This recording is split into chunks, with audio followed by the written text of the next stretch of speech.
চট্টগ্রাম বিশ্ববিদ্যালয়, ইসলামী বিশ্ববিদ্যালয় সহ মেডিকেল বিশ্ববিদ্যালয় পড়াশোনা করে শিক্ষার্থীরা তারা অত্যন্ত মেধাবী। আমরা ইতিমধ্যে টের পেয়েছে ভাষা আন্দোলনের উপরে একটি প্রবন্ধ রয়েছে।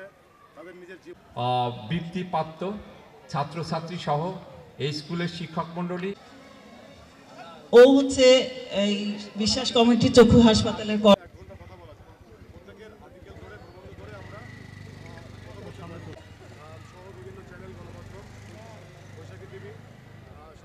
এগুলি শিক্ষকের হাতে তুলে দিতে পারে আমরা গর্বিত। সাম ফাউন্ডেশন গর্বিত।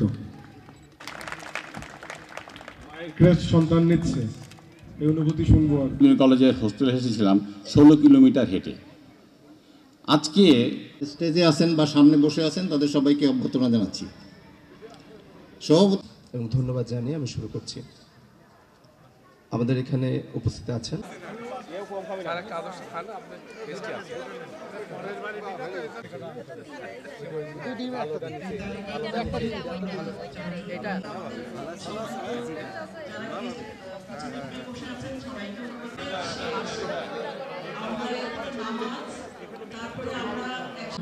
আমি ছাত্রদের সম্পর্কে একটু বলবো যে তোমরা যে সুযোগটা পেয়েছো। আসসালামু আলাইকুম। আজকের এই মুহূর্তের অনুষ্ঠানের বিসমিল্লাহির রহমানির রহিম আজকের এই আয়োজন করেছিলেন। আমি সর্বশেষে বলতে চাই সেই সোহানুর সেদিনকে আমাকে চালক আমার বাড়িতে খাবার নেই, আমি কেমন করে পড়ালেখা করব।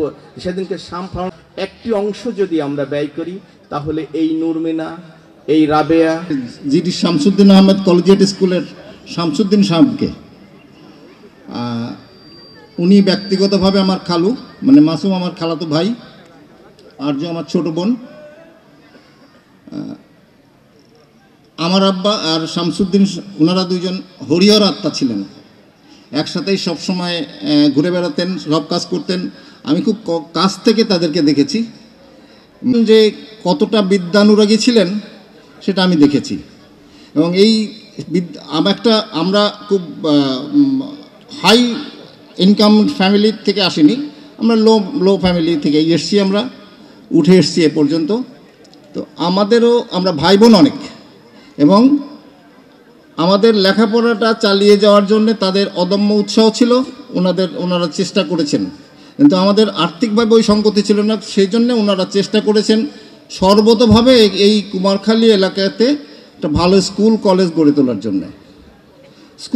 স্কুল অনেক আগে থেকেই ভালো স্কুলই ছিল, এমএনআই স্কুল, আমিও ওই স্কুলেরই ছাত্র, জেএন স্কুল বা অন্যান্য স্কুলও ছিল, কলেজ ছিল এখানে, ছিল না এখানে। সেই জন্যে আমার আব্বা বা খালুর অবস্থান ছিল এদের লেখাপড়া কিভাবে হবে, সেই জন্য ওনারা অনেক চেষ্টা করেছেন। যুদ্ধের আগে থেকেই ওনারা চেষ্টা করেছিলেন এবং কুমারখালী কলেজের ভিত্তিপ্রস্তর স্থাপন করেছিলেন ওনাদের মাধ্যমেই। ওনাদের সর্বতোভাবে চেষ্টা করেছেন এই কলেজটাকে এখানে প্রতিষ্ঠা করার জন্যে। আজকে এটা সরকারি কলেজ। ওনারা দেখে যেতে পারেননি, দুইজনই পরলোকগত হয়েছেন, বাট ওনারা যদি বেঁচে থাকতেন এই কলেজের অবস্থানটা দেখলে ওনারা খুব খুশি হতেন। আর এই যে ফাউন্ডেশন যেভাবে চলছে, এইটার যদি ওনারা দেখে যেতে পারতেন, উনি খালু আরও অবশ্যই অনেকভাবে খুশি হতেন। শুরু করব আমাদের যে অদম্য মেধাবী দুইজন, যারা যে সম্মাননা পেল ঢাকা বিশ্ববিদ্যালয়ের ফাইন্যান্স ডিপার্টমেন্টে পড়ে, আর হচ্ছে ম্যানেজমেন্টে কুষ্টিয়া ইসলামিক ইউনিভার্সিটিতে। তো ওদেরকে দেখে আমি নিজেকেই ওখানে দেখতে পাচ্ছিলাম। আমি ঢাকা বিশ্ববিদ্যালয় থেকে ইকোনমিক্সে মাস্টার্স করেছিলাম, লং সেন্স। তখন অবস্থাটা আরও বেশি কঠিন ছিল এখনকার চাইতে। আমাদের বাড়ি যেখানে, সেখান থেকে ঢাকা বিশ্ববিদ্যালয়ে টাকা পাঠাতেও পোস্ট অফিসে আগে টাকা পাঠাতে হতো, এবং আমাদের বাবা মারা কিন্তু টাকা পাঠান না, আমাদের বাবা মারা ডলার পাঠান। কারণ আমাদের গ্রামে 1 টাকা আয় করতে যে কষ্ট হয়, ধরেন 100 টাকা আয় করতে যে কষ্ট হয়, ঢাকায় এটার ভ্যালু খুবই কম। এখানে 1 টাকা আয় করা আমার বাবা বা আমার মায়ের জন্য অত্যন্ত কঠিন, কিন্তু ঢাকায় যখন ওনারা টাকাটা পাঠান তখন এটা 1000 টাকা। এই 1 টাকা